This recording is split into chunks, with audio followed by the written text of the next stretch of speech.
انتوا عارفين ان انا بقالي فتره كبيره ما نزلتش اي فيديوهات بسبب ان انا كنت موقفه شغل فتره كبيره. بس رجعنا بحاجه جديده. دي مبدئيا كانت ازازه قصتها وسيحتها من هنا عشان ايه ما تعورش ولا كده. تمام. وده جبس. هسيب الطبق ده.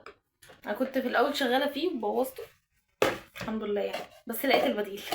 ماشي، دلوقتي هنملى دي ميه وارجع نكمل الفيديو.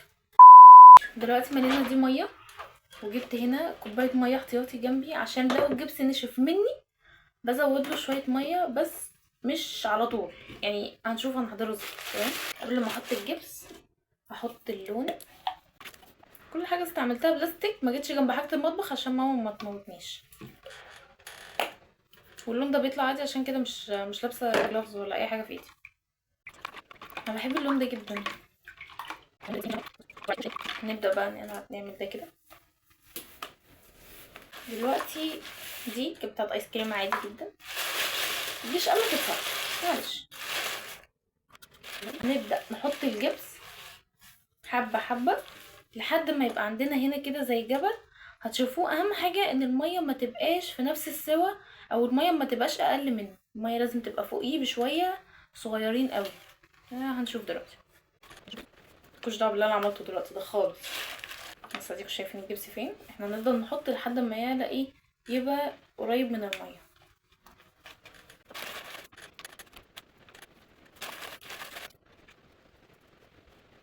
اخر حبة دول بقى بيبدأوا ينزلوا بالراحة. نعمل كده. على فكرة معلومة لازم تفهموها، ان الجبس بيكره حاجة اسمها تقليب، فكل ما تقلبيه كل ما انتي بتساعدين على انه ينشف. بعد ما نفضل كده خلاص تمام. نركن بقى كل ده. خلاص احنا كده مش محتاجين مية. بصوا هو هيبقى الشكل ده بالظبط، مكوش ده البالونه اللي طلعت دي، بس هو هيبقى كده. هيبقى فيه جبل كده كده، نتأكد ان هو تمام. برضو وريتها لكم احتياطي. دلوقتي هنبدأ نقلب بالراحة. هيبقى القوام بتاعه عامل زي الكريمة، بس يعني كريمة متخففة بلبن. ايه اللي انا بقوله؟ استنى هوريهولكم، بس نقلبه الاول.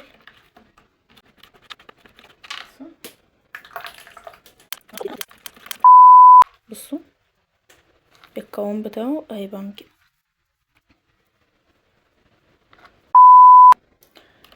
انا بحاول ما اطولش اصلا في الفيديو ده لان انا هصوره على تقريبا اسبوع.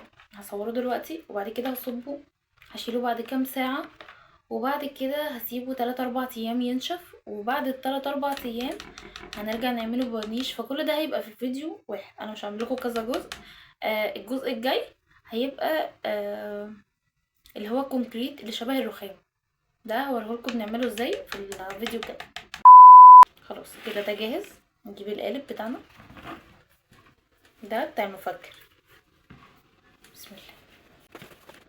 مش مشكلة عادي، احنا بنبهدل، احنا ياما بهدلنا. نقعد نعمل كده عشان يتوزع، وعشان لو في اي بلالين تطلع منه، اي هوا بلالين. ايه اللي احنا بنقوله ده؟ ايش نقول احنا؟ بس بخلي المعلقه دي برضو عشان لو في مثلا حتت صغيره ولا كده ما اقعدش بهدل الدنيا اكتر ما انا بهدلتها يعني. دي بقى كنت بعمل بيها شمع، دلوقتي جت في دماغي فكره، فرب يا رب يا رب يا رب تنفع. احط حبه وهجيب حاجه دي شفافه كده بلاستيك بتتشال بسهوله.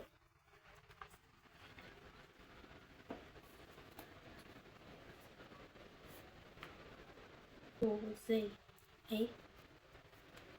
بس احنا هنسيب كده القالب ده كمان نشوف هيعمل ايه. ودي اللي هي الصينيه الصغيره. انا ما حددتش مقادير، بس اللي بتبقى عايزه تحدد مقادير او بتبقى عايزه تعرف ده قد ايه، هي بتحط الميه في القالب وبعد كده ترجع تحطها وتحط الاسمنت او الجبس او الكونكريت عامه اللي هي هتستخدمه، بس هو احسن حاجه الجبس يعني عامه. بس ترجع تحطه وبتخلي برضو الميه اكتر شويه بس. يعني هي المقادير اصلا سهله ان هي تتقاس، برضو نفس حوار الشمع لما كنا بنحط الميه نقيس كام جرام عشان نبقى حاطين نبقى عارفين قصدي ان هنحط قد ايه جرام شمع. وده كمان خلصته. وده بقى بتاع الشمع، ساعات بسيبه فاضي ساعات بنحط فيه شمع، فبيبقى الجو لذيذ فيه جدا. انا ما ينفعش اعمل حاجه من غير ما ابهدل، لازم ابهدل، لو ما بهدلتش ما يبقاش اسمي ايه. في دماغي ان انا كنت عايزه اعمل ورده بدي، نجرب نعملها. بس احنا معانا ايه؟ معانا الزياده كلها نلعب بيها زي ما احنا عايزين.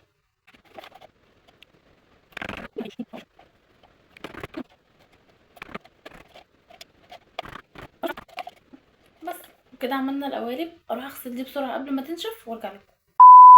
وكده خلصنا كل القوالب وغسلنا دول، سيبهم ينشفوا ساعة، ساعة ونص، ساعتين براحتهم، ما جيش جنبهم عشان هيكسروا من اقل حاجة. تمام. وبعد كده هرجع اطلعهم معاكم، وبعد كده هنكمل بعد 3-4 ايام الورنيش، بس كله في نفس الفيديو. ماشي بقى. انا نسيت اوريكم وانا بطلع الحاجة من القوالب، مش هنسى اوريها لكم الفيديو الجاي في اللي هو الشكل الرخامي ده. المهم دي تقريبا معرفش واخدين بالكم ولا لا، بس دي درجات. دي لسه عاملاها ما فيهاش لمعه، دي اهم فيها ورنيش. شايفين اللمعه دي اللي انا قلت لكم هنجربها. حطيت اللي هو القالب اللي هو عامل زي البرتقانه ده، اليقطين اهو، طلع كده، بس لسه بقى عايز يتقص كده ويتصنفر بقى ويتظبط. دي كوبايه الشمع اللي انا وريتها لكم، هي بتبقى كده، وانا بحط جواها الشمع بتبقى زي دي، او جواها زينه، جواها اي حاجه، واهي. بس فرق درجات، هو نفس اللون، بس الفرق ان هنا بتخففي هنا بتقلي كده على حسب. وفي بقى اشكال تانية عاملاها كتير. بصوا ده، بصوا دي اللي هي القوالب بتاعه الشمع، وانا كنت بجربها بقى في الكونتور هتبقى عامله ازاي، وكنت ساعات بحطها زينه عادي جدا. عشان كان في شفت كام كومنت ان كان في كام بنت بتسأل هل ينفع ان قوالب الشمع تستخدم في الكونكريت. عادي اهي، سهله جدا. بصوا كده تتحط زينة بدل الشمع. بس دي جميلة اوي، بس ده حاسة كان عايز ذهبي اكتر، مش عارفة ليه. وعملت شكل القمر ده مش عارفة عملته ليه اصلا، حاساه مش لايق ان هو يكون زينة.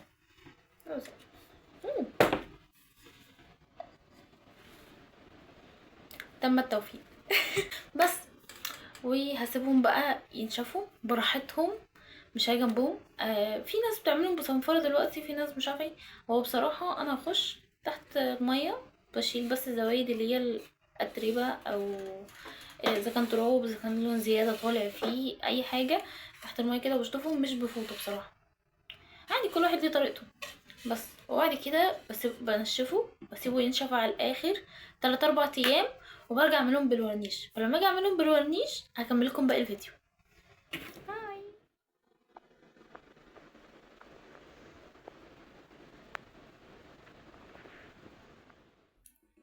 باين عليا الارهاق، وده عشان انا واحده ما بسمعش الكلام وما بنامش بدري، وما بنامش اصلا. دلوقتي عدى بتاع 3 ايام او 4 ايام مش فاكره بصراحه. المهم ايه، هنبدا اللي انا بالاختراع اللي انا عملته ده، معرفش ايه اصلا بس ماشي. هبدا الاول هقص ده.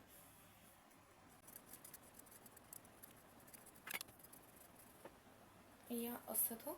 بعد كده بقى هبدا اجيب حته صنفره صغيره. جبت حته صنفره، انعم حاجه تلاقيها هاتيها.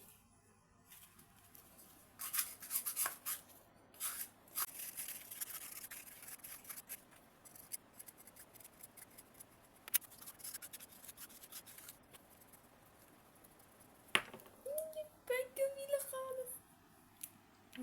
مش عارفه بقى بيتحط بصراحه جواه ايه. ممكن يتحط شمعة، شمعة تبقى شكلها كيوت اوي. دلوقتي هنعمل دي.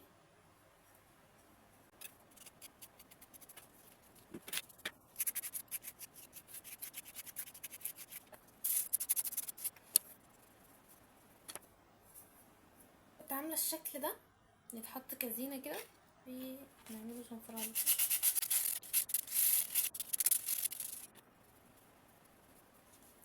كنت عامله دي كمان. انا دول بصراحه كنت عاملاهم مش عارفه مش عارفه هتطلع معايا ايه، بس هنشوف في الاخر.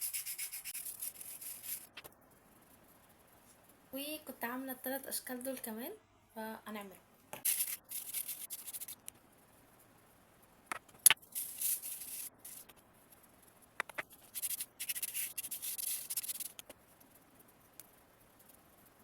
كنت عامله الفاره دي.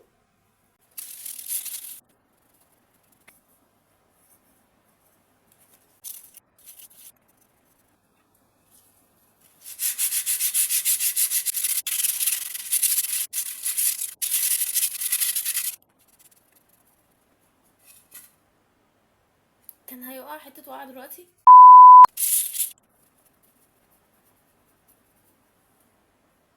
لا لسه عروسه مش هتشوفوها. وكنت عامله كلمه مش عارفه تشوفوها ازاي. كوم.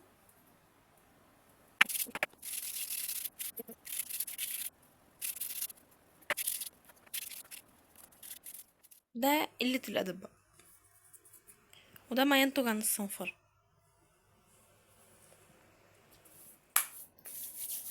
قبل ما نبدا الورنيش جات لي فكره تحفه.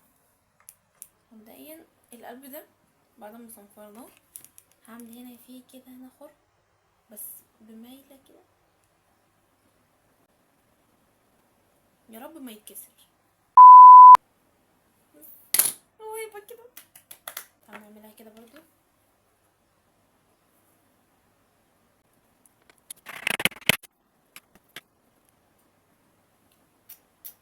اختراع. نبدأ الورنيش بقى. نجيب حاجة بلاستيك،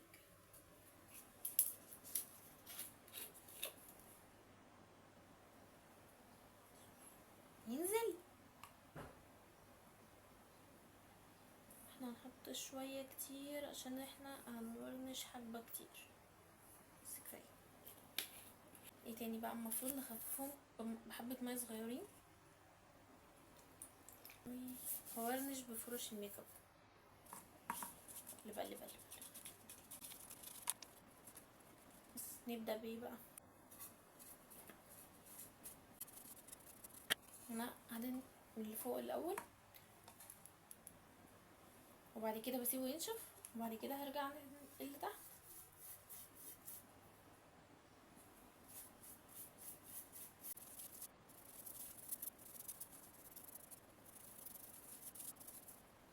بصوا، وعشان هنا بصوا اللمعة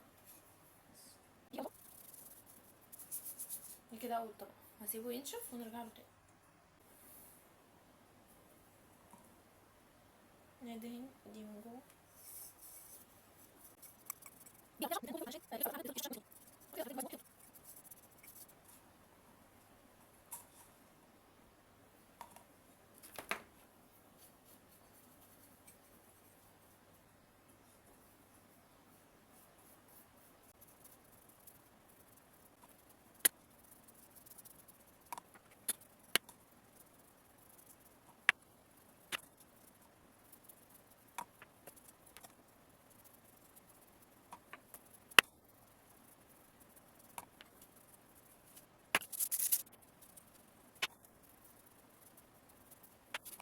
ونعمل الأرنبة دي.